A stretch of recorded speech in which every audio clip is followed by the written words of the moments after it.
मौन या शब्दाचा अर्थ वैखरी वाणीमध्ये बडबड न करणे, खोटं बोलू नये, मनातल्या मनात रामाचे स्मरण करणे म्हणजे मौन. स्थिरपणाला फार महत्व आहे. तुम्ही स्थिरच राहिलं नाहीत तर बसणार कसे, आणि बसला नाहीत तर मग अष्टांग योग साधना होईल कशी. दुसऱ्याने अपराध केले तरी सुद्धा त्यांना क्षमा करणे ही मनाची प्रवृत्ती आहे. भयमुक्त जीवन जगण्यासाठी मनातल्या द्वैत भावनेला अद्वैतपणा ज्ञात झाला पाहिजे. भीती मुळात का निर्माण होते याचं मुख्य कारण काय, मनात दुसरं कोणीतरी असल्याची भावना उत्पन्न होणे.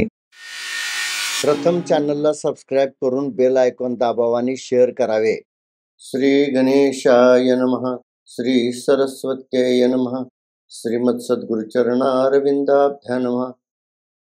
बालाघाट चॅनलवर चालू केलेला हा उपक्रम देह संवर्धन आणि विज्ञान या विषयावरच्या आपल्या आता 4थ्या प्रकरणातील या 6व्या भागाला सुरुवात करत आहोत. यामध्ये हे यमाचे अतिरिक्त जे 7 शब्द आहेत त्यापैकी मौन, स्थैर्य, क्षमः आणि अभयम या 4 शब्दाचा आपण अभ्यास या व्हिडिओ मध्ये करणार आहोत. यामध्ये प्रथम जो 9वा शब्द आहे या ठिकाणी तो मौन आहे आणि हाही यमाचा भाग आहे. मौन या शब्दाचा अर्थ म्हणजे वैखरी वाणीमध्ये बडबड न करणे, गप्प राहणे किंवा गप्प बसणे. परंतु मौन म्हणजे अनावश्यक संभाषण टाळणे, म्हणजे सर्व विषयावर आपले मत अभिव्यक्त करणे आवश्यक नसते. एकनाथ महाराज म्हणतात की असा निरर्थक मूर्खपणा सोडावा. मग काय करावे, तर यासाठी आपल्या ओवीच्या माध्यमाने सांगतात की न बोलावे इतुके जाण, मिथ्यालाप असंभाषण, नित्य करावे वेद पठण,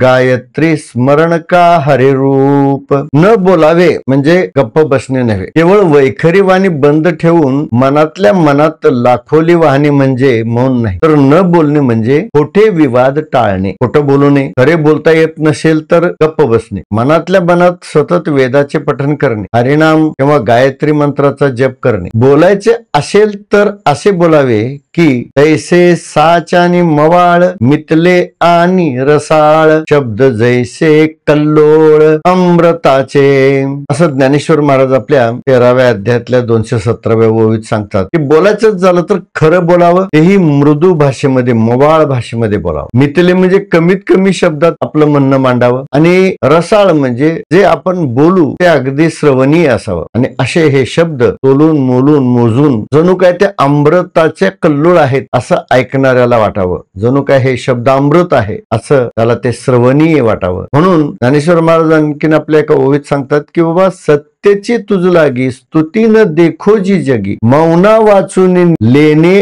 अंगी सुसीना मा. ज्ञानेश्वर महाराज म्हणतात की मी तुला एक खरं गोष्ट सांग, म्हणजे मी खरोखर स्तुती करत नाहीये, मला या जगात मौनासारखा दुसरा सुंदर अलंकार सापडत नाही. म्हणून गीतेमध्ये लोकार्धाचा अर्धभाग म्हणजे मौनं चैवास्मी गुह्यानाम, म्हणजे 10व्या अध्यायामध्ये हे सांगतात की बाबा मौन म्हणजे मीच आहे असं आपल्या विभूती सांगताना भगवान म्हणतात की गुह्यानाम मौन अस्मी. गुह्यामध्ये गुप्त राहणाऱ्या गोष्टीमध्ये मौन असं गुह्य आहे की जे कुणालाही कळत नाही. मौन बाळगले तर त्याच्या मनातलं गुह्य ब्रह्मदेवाला सुद्धा कळू शकत नाही. म्हणून न बोलत या पुढा स्रष्टाही नेन होय. एखादा माणूस गप्पच बसलेला असेल, काहीच बोलत नसेल, तर त्या न बोलणाऱ्या माणसापुढे ब्रह्मदेव सुद्धा हात टेकतो. म्हणून एकनाथ महाराज सुद्धा त्याच अनुषंगानं बोलतात की ते गुह्या माझी अति गुह्य जाण, सत्य वाचा का मनिहुनी मौन. गुह्यातली गुह्य गोष्ट अशी आहे की एकतर सत्य वाचा बोलावी नाहीतर मौन पाळलेलं बरं. आणि संत ज्ञानेश्वर महाराज सांगतात की म्हणून विचारावया शास्त्र, राहाटवावे जे वक्त्र,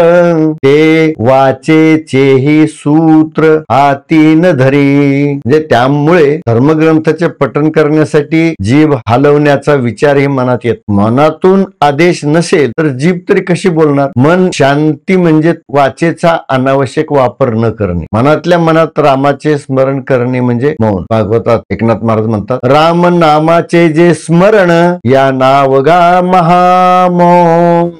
राम नामाचं स्मरण करणं हे सर्वात मोठं महामौन लक्षण आहे आणि हे पाळणं गरजेचं आहे. म्हणून मौन शब्दाचा अर्थ बडबड न करणे मानले जाते, अनावश्यक संभाषण टाळणे. त्यानंतर येणारा 10वा शब्द आहे स्थैर्य, म्हणजेच स्थिरता, चित्ताची स्थिरता, मनाची स्थिरता, शरीराची स्थिरता. अर्थात या अष्टांग योगाच्या पुढील आसन सिद्धीसाठी या गुणाची आवश्यकता आहे. कारण एका ठिकाणी शांतपणे बसून भगवंत चिंतन करणे, अर्थातच स्थिरतेची व्याख्या सांगताना एकनाथ महाराज आपल्या शब्दात म्हणतात, स्थिर वृत्ती आत्मा रामी असावे निज धर्मी भावार्थे संत समागमी स्थिरता उपक्रमी या नाव. स्थिरता त्यालाच म्हटलं जातं की आत्मज्ञान किंवा स्वधर्मात मन तल्लीन ठेवणे, म्हणजेच मन संतांच्या संगतीत लीन स्थिर असावे, म्हणजे स्थिर राहणारी आत्मस्थ वृत्ती जोपासावी. स्थिरपणाला फार महत्व आहे. कारण तुम्ही स्थिरच राहिला नाही तर बसणार कसे, आणि बसला नाही तर मग अष्टांग योग साधना होईल कशी. म्हणून आपल्या अभंगात ज्ञानेश्वर महाराज म्हणतात, सकळ संप्रदाय श्रीहरी जो बैसोनी जप करी जिव्हे महादेवाचे अंतरी सर्व काळ वसत शे. राम नामे जप करी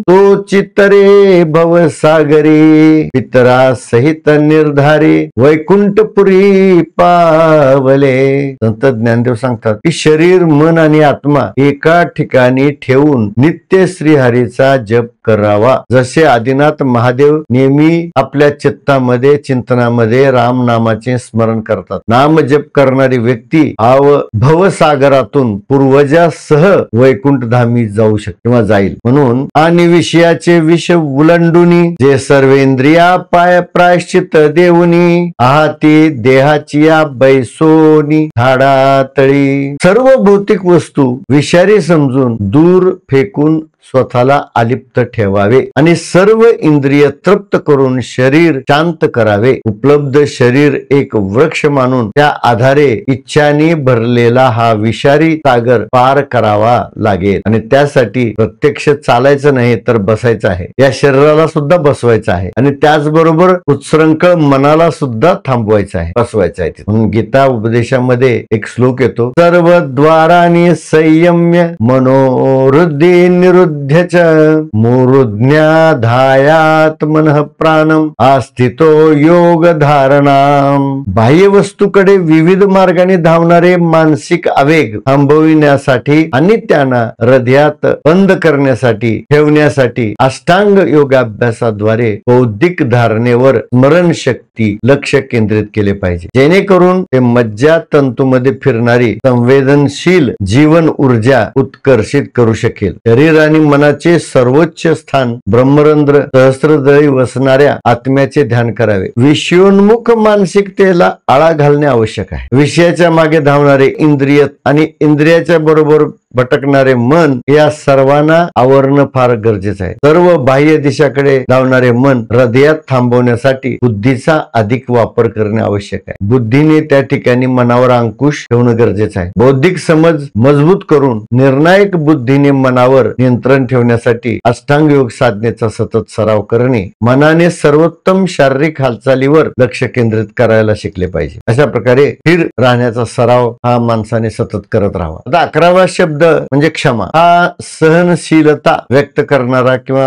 निर्देशित शब्द आहे. दुसऱ्याने अपराध केले तरी सुद्धा त्यांना क्षमा करणे ही मनाची प्रवृत्ती आहे. बुद्धीला असे वाटू नये की दुसरे कुणीतरी मला दुःख व त्रास देत आहे, असा भेदभाव मनामध्ये किंवा बुद्धीमध्ये उत्पन्न होण्याची आवश्यकता नाही. त्यासाठी एकनाथ महाराज क्षमा शब्दाची व्याख्या स्पष्ट करताना सांगतात, स्वदेह दंडिले का वंदिले परीक्षमा सम दोन्ही काळे देहाचा भोग तो दैव मिळे येणे विवेक मिळे क्षमावंत या नाव क्षमा म्हणजे. शरीराला मग कोणी वेदना देवो किंवा कोणी आदराने पूजन करो, दोन्ही स्थितीत मनात सारखीच भावना असावी, समभाव असावा. शरीराला होणारे दुःख हे दैवी प्रारब्ध फल आहे, बाकी सर्व नैमित्तिक प्रासंगिक घडणाऱ्या घटना आहेत. परंतु ज्या त्या स्थितीत क्षमाशील राहणे हा बुद्धीचा विवेक आहे. अनुकूल आणि प्रतिकूल दोन्ही स्थितीत विवेक समान राहिला तर त्याला क्षमा म्हणतात. अंतरे ठसावले परब्रह्म बाह्य सर्वाभूती झाला सम ते क्षमा मी म्हणे पुरुषोत्तम उत्तम द्वंद्वाराम बाधिनाम. जर अंतरात्म्यात परमात्म्याबद्दल निसंदेह भाव असेल आणि अन्य सर्व प्राण्याशी समान आदराने वागता आले तर ती क्षमा आहे. म्हणून क्षमा ही मीच आहे असं भगवंत स्वतः उद्धवाला सांगताना सांगतात. ते असे मर्यादा पुरुषोत्तम देव स्वतः उद्धवाला सांगतात की अरे बाबा, अशा पवित्र मनाला भौतिक द्वैत जगताच्या कोणत्याही घटना बाधक होत नाही. त्यानंतर शेवटचा यम म्हणजे अभय. मनाला भीतीची जाणीव होऊ नये, म्हणजे भयमुक्त जीवन जगता आलं पाहिजे. जसं बेहोश मूर्छित मनुष्याला कधीही भीती वाटत नाही, परंतु बौद्धिक द्वैतवादामुळे अज्ञानाने हारलेल्या मनात मानसिक गोंधळ निर्माण होतो. म्हणून गीतेमध्ये हे दैवी गुण संपत्तीमध्ये सांगितलेले आहे. हा दैवी गुण आहे. हे अभयम तत्व संशुद्धी ही, म्हणजे अभय फार महत्वाचं आहे, कारण ह्या ठिकाणी अभय स्थितीमध्ये वावरणं फार अवघड आहे. म्हणून भयमुक्त जीवन जगण्यासाठी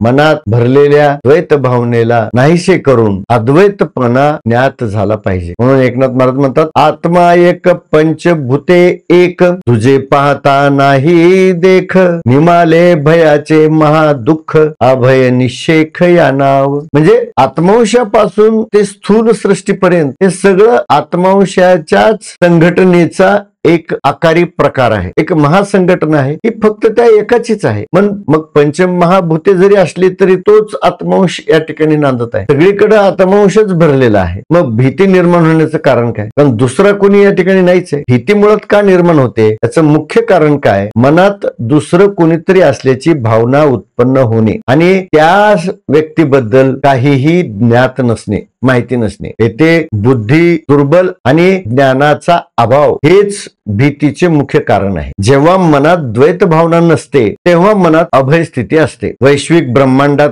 क्रियारत आत्मा एक म्हणजे एक समान आहे. जर आत्मांशाची संख्यात्मक गणना केली तर ते अनंत आहे, इन्फायनाइट आहे. अंशरूपाने आत्मा एक नसून समान गुणाचा अंशत्वाने अनंत आहे. पंचमहाभूते सुद्धा त्याचे अस्तित्व टिकून ठेवतात, त्याच्या बाहेरून स्वतःला विलेपित करून घेतात आणि आतमध्ये आत्मांशाला जपून सुरक्षित गुप्त ठेवतात. बाह्यांगाचा विस्तार होतो, बाह्यांगाचं संघटन होतं, वेगवेगळ्या आत्मांशाचं संघटन ते करतात, संघटनेचं संचलन करतात, सगळं करतात. आपण हे पहिल्या प्रकरणात सविस्तरपणे पाहिलेलं आहे. आणि स्वगुणानुकूल वर्तन करतात पंचमहाभूत. ब्रह्मांड वर्तक आत्मा, त्यातून निर्माण होणारी प्राकृत पाच भूते, याशिवाय जगात दुसरं काही दिसत नाही. हे ज्ञात बुद्धीत दृढ झाले तर विश्वात दुसरे काही असण्याचा भावच उद्भवत नाही. म्हणजे विश्वात दुसरं काहीच नाही, मग भीती कशाची? इथं दुसरं काहीच नाही हा भाव जर मनामध्ये जोपासला तर भिण्याचं काही कारणच उरत नाही. या निखळ पूर्ण ज्ञान स्थितीला अभय म्हणतात. अशा वेळेस मनुष्य निर्भय होऊन वावरतो. अभय ते ऐसे जाणीजे,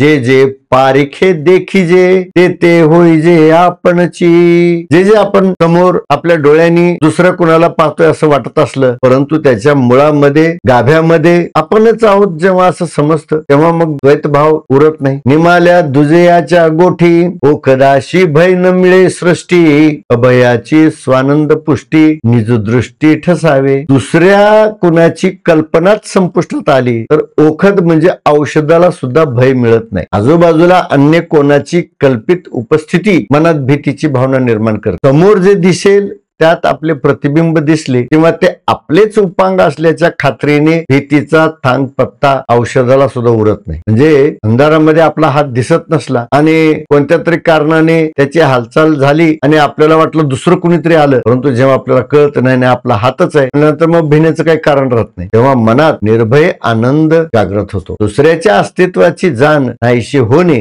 म्हणजेच भयनाश आहे किंवा मनाची तल्लीन होणे आहे. म्हणजे निर्भयतेचा गुण सांगताना संत ज्ञानदेव सुद्धा आपल्या एका ओळीत म्हणतात, अथवा ऐक्य भावनेचे पैसे, दुजे मानुनी आत्मा ऐसे, भय वार्ता देशे दवडणे जे. आणखीन एक मनातून भीती काढून टाकण्याचा मार्ग म्हणजे जे अभय होण्याचे सूक्ष्म कारण आहे. जर भावनिक मर्यादेवर मात करून म्हणजे संकुचित विचार सोडून मनाला जर विशाल करता आलं, मोकळं करता आलं, पैस विस्तारता आलं. पैशा शब्दाचा अर्थ म्हणजे मोकळा फैलाव करणे, पसरणे. मनाला मोकळं करता आलं तर सर्व व्यापक मन अमर्याद होते, मग बुद्धीत ऐक्यभाव जागृत होतो आपोआपच, आणि जगात कोणी अन्य उरतच नाही. मग भीतीचे मुख्य मूळ मनातील वेगळेपणा निर्माण करणारा द्वंद्व भाव आहे, जो मनाला संकुचित आणि सीमित करतो. अज्ञानामुळे आत्मा नेहमी मनात भय ठेवतो, कारण तो अन्य भूतमात्रांना आपल्या शरीरापासून वेगळे समजतो. जर आत्मा सर्वव्यापी एक ब्रह्मव्याप्त मन स्वरूप झाला तर मग भीती राहणार नाही. या नावगा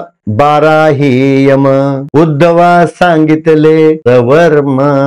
एकनाथ महाराज म्हणतात, हे उद्धवाला भगवंतानी 12 यम सविस्तरपणे सांगितले, आणि तेच 12 यम मी या ठिकाणी आपल्याला संकलित करून उद्घोषित केले. भागवत शास्त्रात भगवंतानी सांगितलेल्या या 12 यमाची सविस्तर माहिती मी आपल्याला या ठिकाणी दिलेली आहे. आणि एवढं बोलून मी आपला आजचा भाग समाप्त करत आहे. धन्यवाद.